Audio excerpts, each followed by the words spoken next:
Larry, thanks again for joining me on our Thought Leader Spotlight series. I'm your host, Matt Camp, the head of partnerships for DealMachine.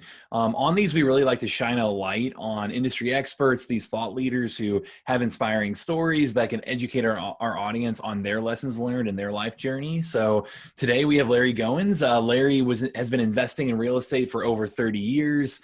You were the previous president of the Metrolina Real Estate Investors Association in Charlotte. You're a speaker, you're an author, you travel around doing talks all over the place.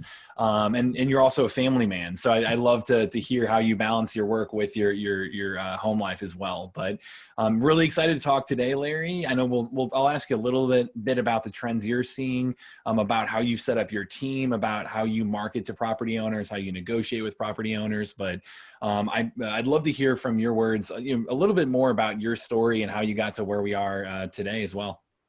Sure, man. Sure. Yeah. Well, I have been doing this for 34 years. I bought my first house and I think it was 1986. Believe it or not, it was an FHA non-qualifying assumable loan. This was back in the day when you could simply sign your name and fill out a little bit of information and assume an FHA loan, right? Mm-hmm. Whether you were an investor or whatever, they didn't even pull your credit, right? So, but those didn't last very long. Right. But anyway, so yeah, I've done this. I've done all different kinds of investing. You name the education, I've been there. I'm still in masterminds. I probably spend about 30 or 40 grand a year on education for myself. So not only do I teach this stuff, but I also am a firm believer in education. Although I do not have a formal education, I'm just an average BC student and graduated high school, never been to college, but we've done okay over the last 34 years. So we've done wholesaling. We've done lease options, we've done short sales, we've done subject to deals, we've done commercial, residential, multifamily, mobile home parks. I've owned a few Dollar Generals and a Shoney's restaurant, stuff like that. But I love the whole action of real estate. And there's so much you can do with it. I mean, you can do it in your IRA, your ESA, your HSA, but I love just being on the phone and negotiating deals. Right now, the majority of what we're doing is I've got a small team in the office, and we do a lot of direct mail, and we do a lot of with DealMachine and some other sources for leads. Yeah. And what we're doing every day now is just negotiating deals over the phone and wholesaling the majority of them. Yeah, that's I'd love to start there. And because you have experience in such a wide variety of different investment vehicles and different types of financing and using notes and all kinds of stuff, what kind of trends do you see today? Why do you really focus on wholesaling at this point? Well, right now in today's market, okay, I believe that real estate is going up, up, up, up, up.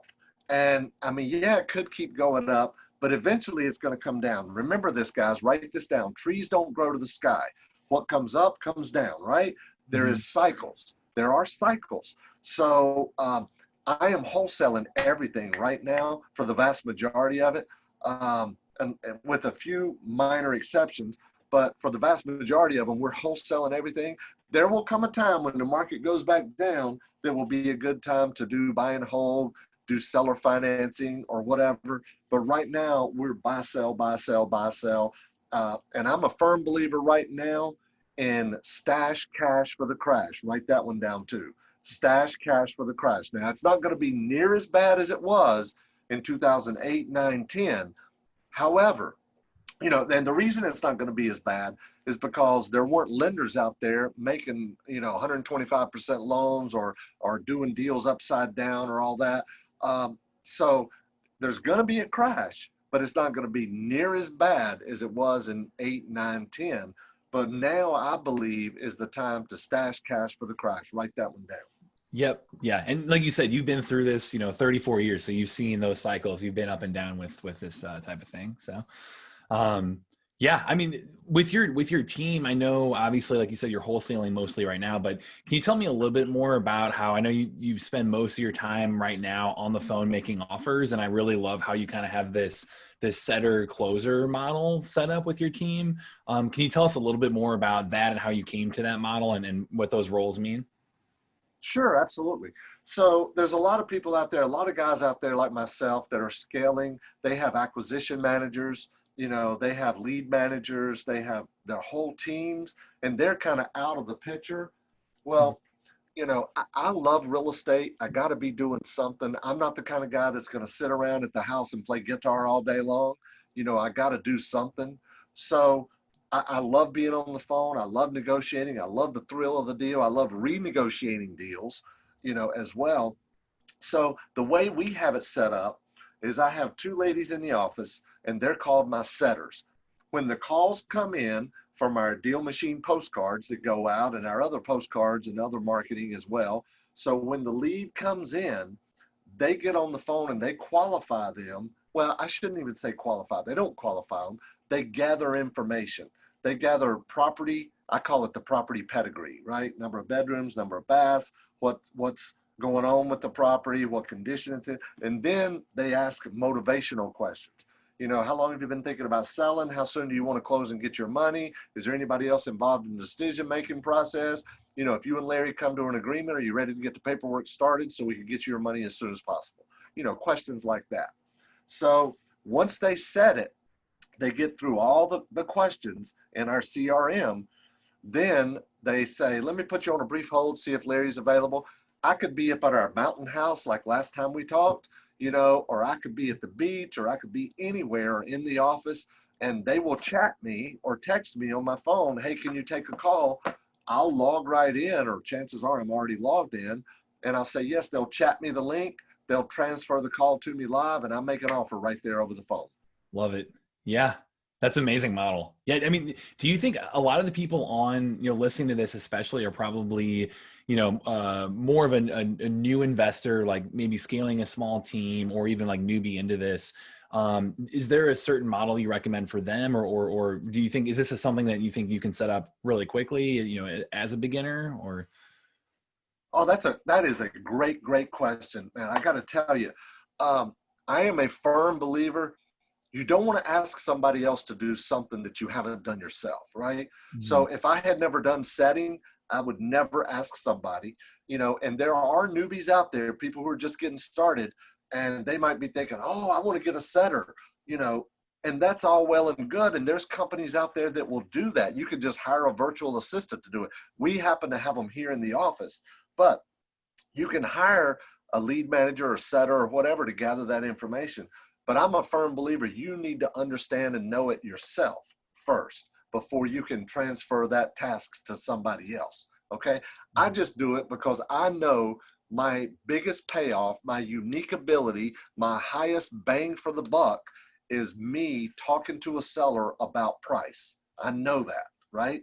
So I have two ladies out here and they're phenomenal on the phone. They are so warm and fuzzy with the people. They laugh and joke and get them to like us and trust us. And then I get on the phone and they already have a great feeling about us. They know they like us and trust us, and they've really built me up as well. I'm going to transfer you over to the owner. He's been doing this 34 years. He's bought and sold over 1,000 properties in 12 different states and helped people just like you.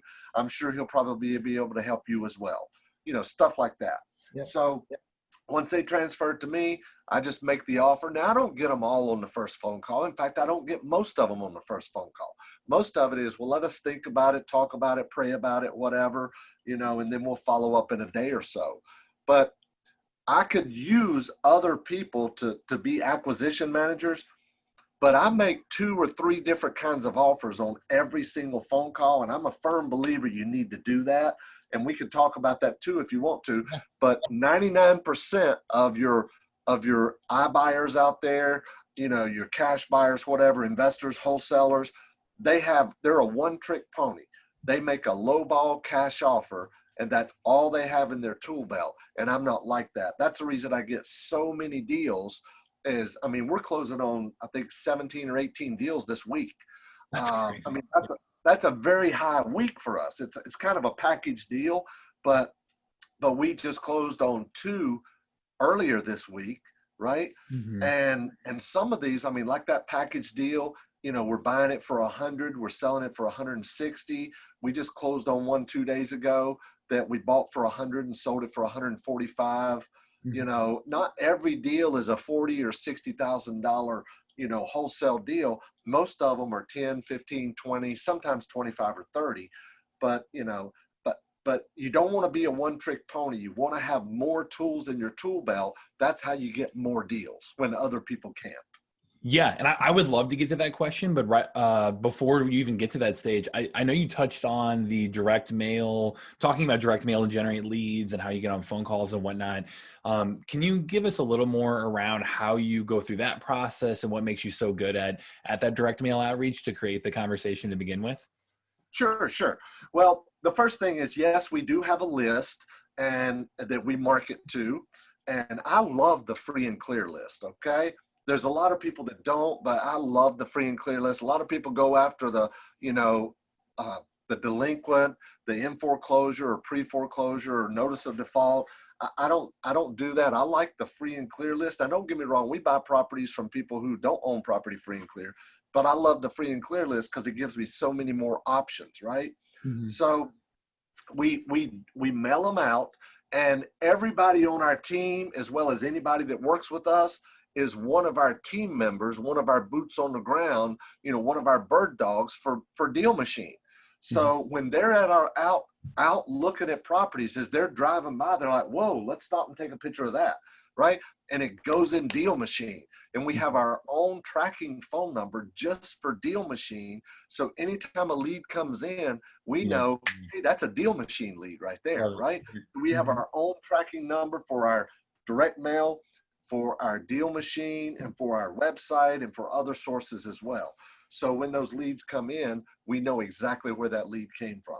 Yep. Yeah, and that's highly recommend. Really good pro tip. If you're using DealMachine, within your signature, you can put a phone number, right, to get in touch, and definitely if you can track, if you can put a tracking number right there, then you'll easily be able to tell the ROI of what leads are coming in like that. So great pro tip there. Yeah. And not only that, but like with we have multiple people, every person can have their own their own tracking number.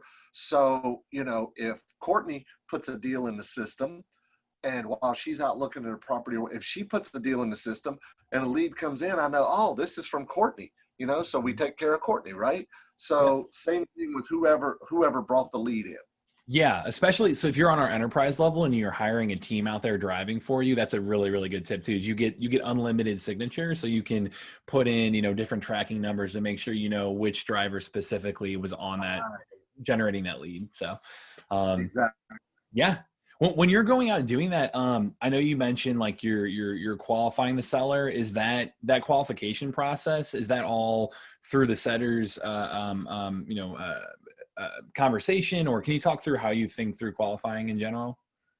Sure. Well, first thing we got to do is build rapport.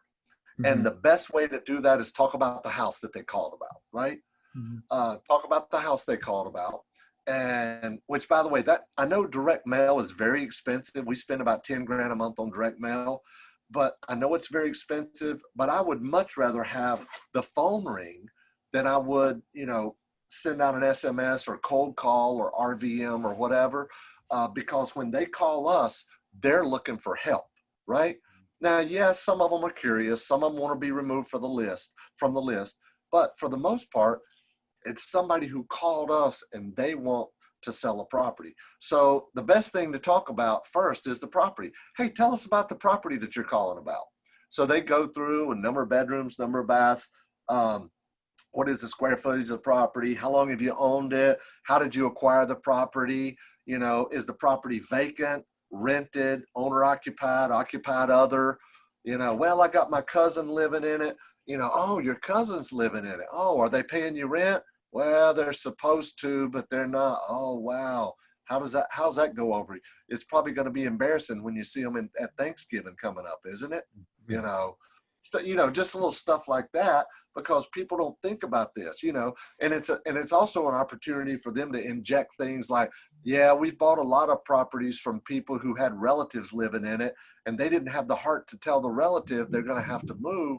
So they figured the best way to do it was to sell the property, right? So we've done a lot of that, and they go through the property, then they go through the condition. Tell me about the condition. How's the roof? How's the HVAC? Are there any holes in the walls? Are the floors level? just stuff like that that you can't really see over the phone. So we have to ask those questions, right? Mm-hmm. And they talk about the property. Then they talk about the financials, right? Now, do you have a loan on this property? Are there any liens or judgments or anything? Now, are the taxes current? Stuff like that. And then we talk about the motivation. How long have you been thinking about selling? What do you think your property's worth? Do you know? Here's a couple we just added. Do you know much about the local real estate market? What's going on in the local real estate market? Have you heard about any neighbors' houses and what they've sold for? And we do that so if they say no, well, Larry can walk through that with you while you're on the phone, and kind of show you what some other similar houses have sold for. Mm-hmm. And that's all we do to justify the price. Yeah. So then we talk about their motivation. How soon were you hoping to close and get you your money? Have you had any offers? If so, why didn't you take it? Is there anybody else involved in the decision making? Is there anybody going to be upset if you sell the property? Just stuff like that.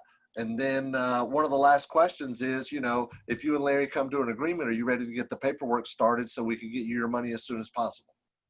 Yeah. Yeah. And I think the fact that you are sending out direct mail, like you said, that's a great qualifying piece as well. It's like, they're calling you, it's an inbound offer. It's something where you're not just knocking on their door through that, through a direct call, sale method, but being able to actually have them approach you and say, hey, I have a problem. Can you solve it? Like that's a huge, barrier to get over for qualifying to begin with too. So. Exactly. Instead of having to cold call them and say, hey, I don't know if I got the right number. This is a shot in the dark. I'm looking for the owner of a house as such. We're answering the phone. Hey, this is Larry. How can I help you? Right? Because they called us. Your solution. Right? Yeah. Yep. Exactly. So in other words, you got to look at it like, I'm not trying to get their house. They're trying to get my money for their house. Yep. With that element, I mean, I think you guys are just so good at helping build a relationship and build that rapport and get them to really like, know, and trust you. Do you have any tips there for newbies on how they can, think through that part of just building relationships with sellers? Yes, I do. Number one, you've got to bring the right people into your organization, whether you're doing it yourself to start out with, or you're bringing other people like setters that I call them. They've got to be people who are personable. They don't need to be hardcore closers. They don't need to be high pressure salespeople, not at all. I'm not a high pressure salesperson as far as they know, right? But, and I don't put them on the spot. I don't make them uncomfortable, but you need somebody on the front end that's going to be personable. For example, let's say, you're on the phone with somebody and you hear a dog barking. Oh, what kind of dog do you have? Really? I love that. I used to have one of those when I was growing up. What's his name? Just stuff like that. You got to build rapport with people. You hear a baby crying in the background. How old is your baby? Is it a boy or a girl? Oh, that's great. Is that your only one? Wow. What's her name? Oh, that's a beautiful name. Is she named after anybody in the family? Stuff like that. Yeah. I think, and that goes, I think it shows kind of that you're genuinely curious about getting to know that person and really kind of being genuine about like what situation they're in and really kind of asking more discovery questions like that to build real relationship and real rapport with them. So, Exactly. There's all kind of questions you can ask to build rapport. What do you like to do when you're not working? I like to play golf. Really? Oh, that is awesome. It's been years since I've been on the golf course. Just whatever it is, Yeah. And then once you get to that point and you actually do, you've built the relationship, you qualify the lead, you want to make an offer, the negotiating part of that, you said like, hey, it's great to have a toolbox to be able to negotiate with and give them options. Right. Maybe give, people listening to this kind of how to think through that toolbox and, what are some of your favorite options, some of your favorite strategies within that toolbox? Sure. So I like to make I shouldn't say always one offer, sometimes two, a few times three offers. Okay. Mm-hmm. So my first offer is always cash, right? It's always a cash offer. And I'll just tell you, my model, I like the cheap houses, Matt. I love the cheap houses, right? Because the cheap houses are, there's so many more buyers for them. I found out when wholesaling that it's much easier to sell a $49,900 house, a $50,000 and less house, than it is a $150,000 house, right? So believe it or not, now I'm in the Carolinas, okay? My office is in Lake Wiley, South Carolina, just across the state line from Charlotte. It's been at least 5 or 6 years since I bought a house in Charlotte. Charlotte, North Carolina, the big MSA. Yep. I go out a couple of counties in small town USA. I'm picking up houses for $1,500, $5,000, $7,500, $10,000, $20,000, $30,000, $40,000, right? So we buy a lot of cheap houses, and believe it or not, there's a buyer for every house at the right price. I even sometimes, I think we have 3 or 4 of them right now. We probably got 30 or 40 deals in our pipeline, but I have 3 or 4 maybe right now that have houses on them that either need to be torn down or they're old mobile homes.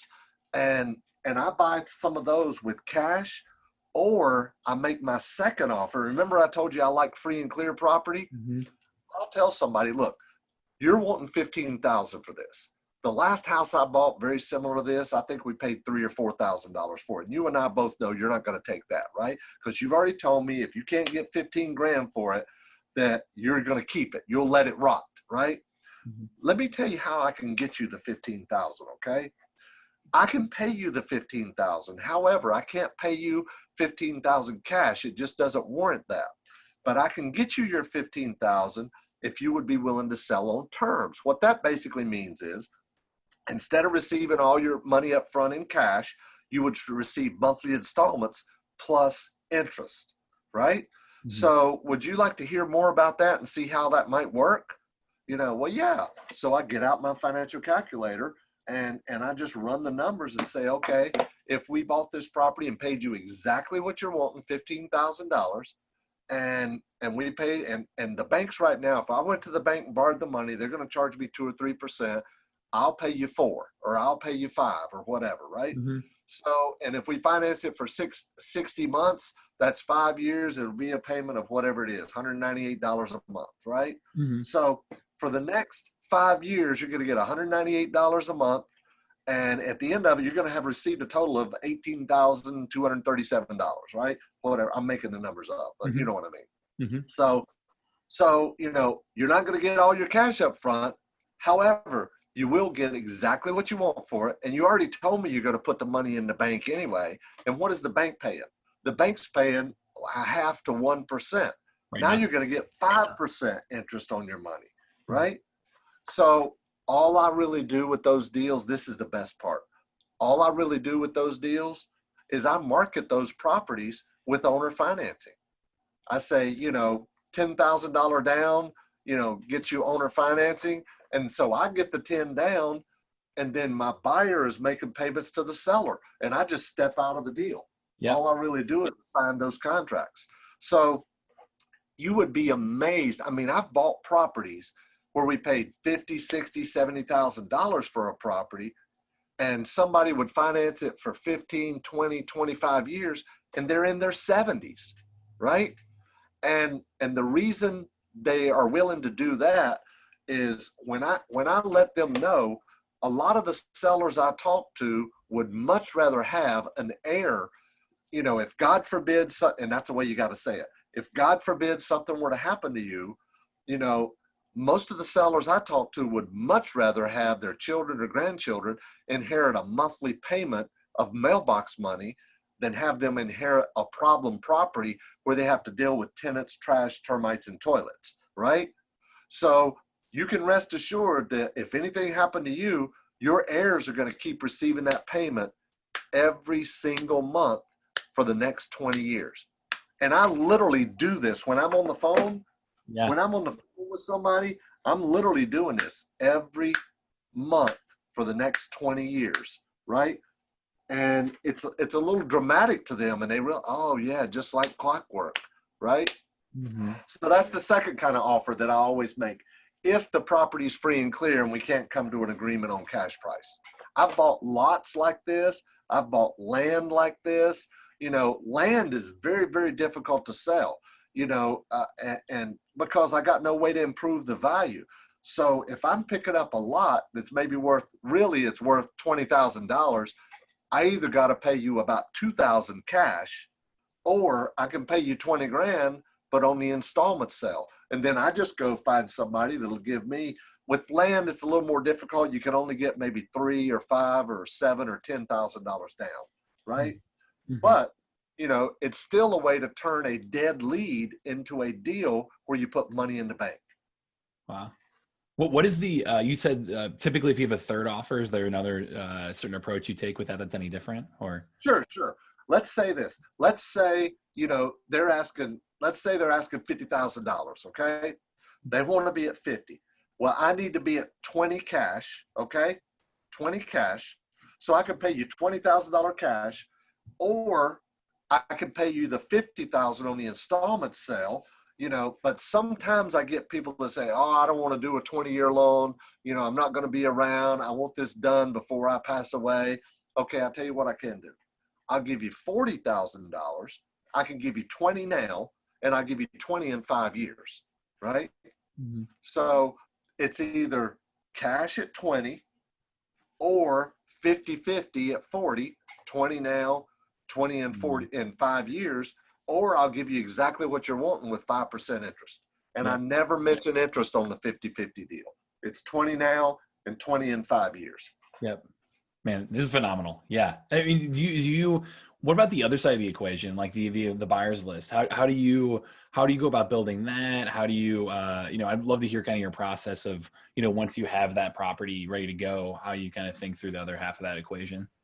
That's great. That's a great question, because we buy in about 7 or 8. Now I think it's about 9 or 10 counties, because we just added a couple more counties, right? Mm-hmm. So we don't have a huge buyer's list in every county. So every single property, we have a marketing SOP, standard operating procedure. Facebook is huge for marketing. And I don't mean Facebook paid ads. I just mean post. Every property we get, we post it on Facebook in Marketplace, and then we share it in every real estate group, every realtor group, every buy, sell, handyman special, yard sale, one man's junk type groups. And we're always building our buyers list. And the number one way we market our properties is we have these signs. It's just these 18 by 24 signs that says handyman special, worth $50K, cash price $29,900, something like that, right? Mm-hmm. And then it has the phone number. And we put out about 25 or 30 of those all over the house within a 5-mile radius of the house, right? So we put those signs out, and the phone rings off the hook. And when the phone calls come in, they automatically go into our CRM, and we either qualify them or disqualify them, right? Mm-hmm.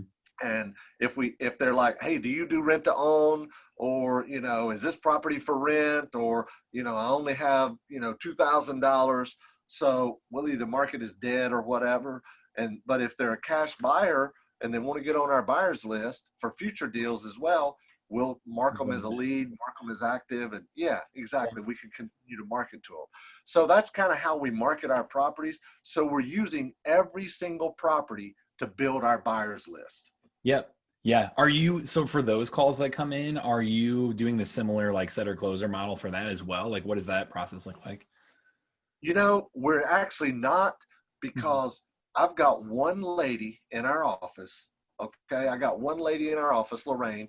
She's a sweetheart. She's, you know, she's a grandmother, and she's just awesome on the phone. She's very nice to people. But she is a closer. Man, I'm telling you, she is a closer. She knows how to close people. She gets them to commit. You know, she gets them to, you know, if they're making a low offer, she gets them to raise their offer amount. But she's very, very good. And this one lady sells all of our properties, and she just does it herself. Wow. And quite frankly, she had never, ever, ever been in sales before she came with us. She used to be our transaction coordinator and handle all the paperwork for closing deals. But after we did a a PI with her, Predictive Index, which kind of told us her strengths and weaknesses and, how to work with her. We realized she needs to be in sales, right? She needs to be in sales. So we asked her about it, and she said, I would love to be in sales. I've been so scared of the commission type thing, so we worked out a deal with her where for 3 months we would make sure she couldn't fail. And after 3 months, she's making more money than she's ever made in her life. Amazing. Yeah. So predictive index you used for that to find, okay, cool. Yeah.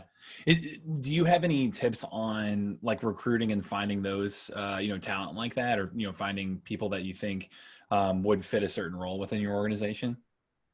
Yeah, now we use Predictive Index. It's not cheap. We're a part of a group where a lot of us went in together and did it. So everybody that we try to interview, or everybody that we interview, we have them do a PI survey. We call it a survey because you don't want to say, I need you to take a test before coming into your interview. We call it a survey. So it will let us know what kind of person they are, right? And even on the back, here's on the back of my monitor, it shows a little bit about mine. Yeah. Mm-hmm. So like over here, it says, let me think it through. Over here, it says, let me drive, give me stability, give me flexibility, right? Mm-hmm. So, and you can tell based on what this is, what kind of person the person is, right? And how to interact. See, it says how to interact with Larry. Yeah. Right? So everybody in our office, I've got 2 monitors up here. Everybody in our office has this tape to the back of their monitor. So when you walk in their office, and if they say, let me think it through, you know to walk in and say, hey, I want to run something by you, this, and this. You think about that and let's talk in a few minutes, right? Yeah.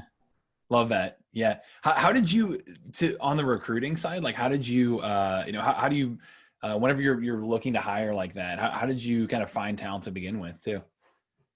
Well, there's a lot of different ways. We found that, you get a lot of inquiries on Facebook, mm-hmm. but 90% of them don't even show up for an interview, right?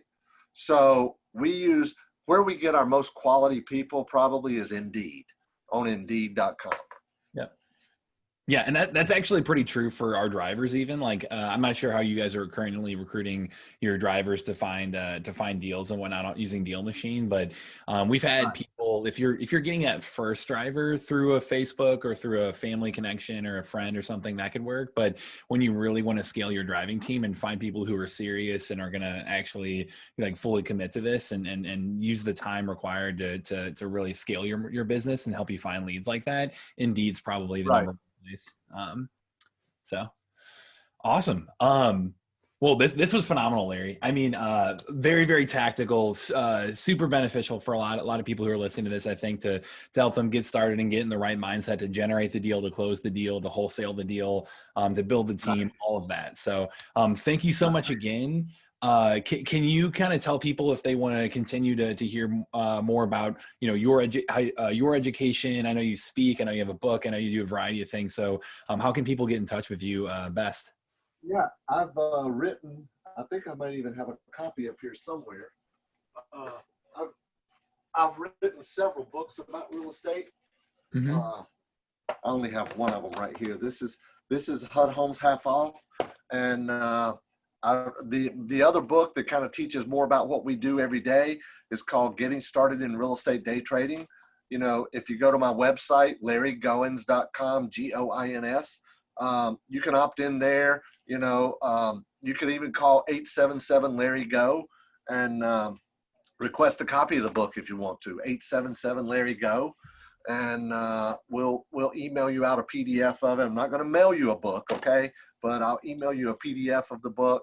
You can buy it on Amazon. You can buy it on Audible. It's on Audible, so you can listen to it as well, mm-hmm. That's what I like to do. I love to listen to books. And but yeah, if you want a copy of that book, I'll be glad to send it to you. 877-LARRY-GO.